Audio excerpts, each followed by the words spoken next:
Sunu Bank, en partenariat avec Sud FM, vous offre le journal de l'économie. Sunu Bank, avec vous à chaque étape.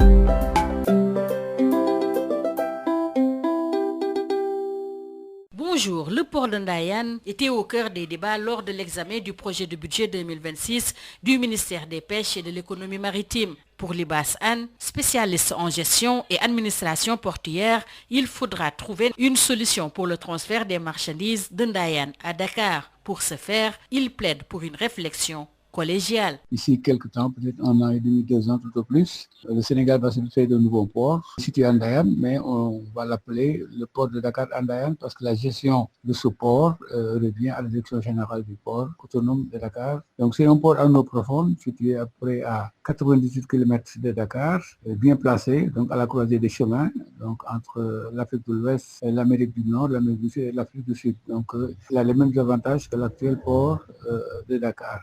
C'est un port donc à eau profonde, bien situé. Et à côté de ce port, vous avez une zone économique, vous avez une zone industrielle. Et l'avantage de cette zone industrielle permettra de pouvoir sortir par de ce port des faits très riches. Mais le problème qui va se poser, et je pense que c'est ça qu'il faut souligner avec force, c'est que c'est un port maritime.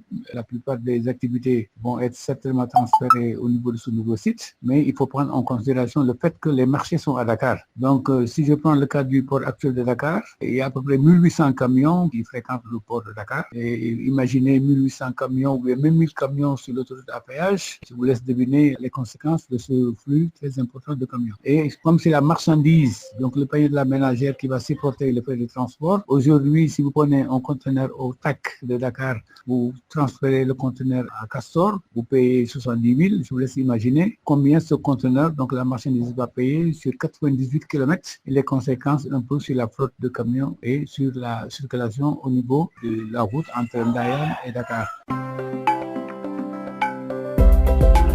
Je crois qu'aujourd'hui, il est temps de réfléchir sur d'autres alternatives. Je pense qu'une fois, j'ai entendu le PM parler de rail. Mais rail, ça suppose qu'il y ait une gare d'éclatement qui permettra de transférer les marchandises donc, de ce port vers un site où les camions prendront les marchandises pour les déposer au niveau des marchés, des zones de consommation. Il y a aussi une autre possibilité, à mon avis, c'est de mettre en place un petit navire, de garder l'actuel terminal à conteneurs, de mettre un feeder entre Ndayane et Dakar.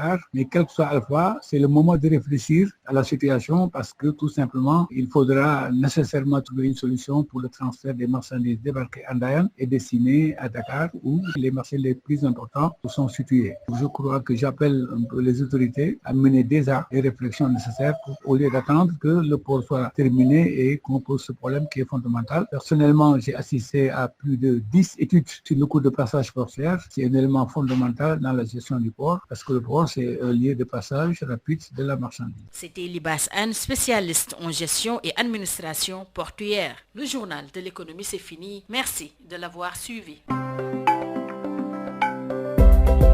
Sunu Bank, en partenariat avec Sud FM, vous a offert le journal de l'économie. Sunu Bank, avec vous à chaque étape.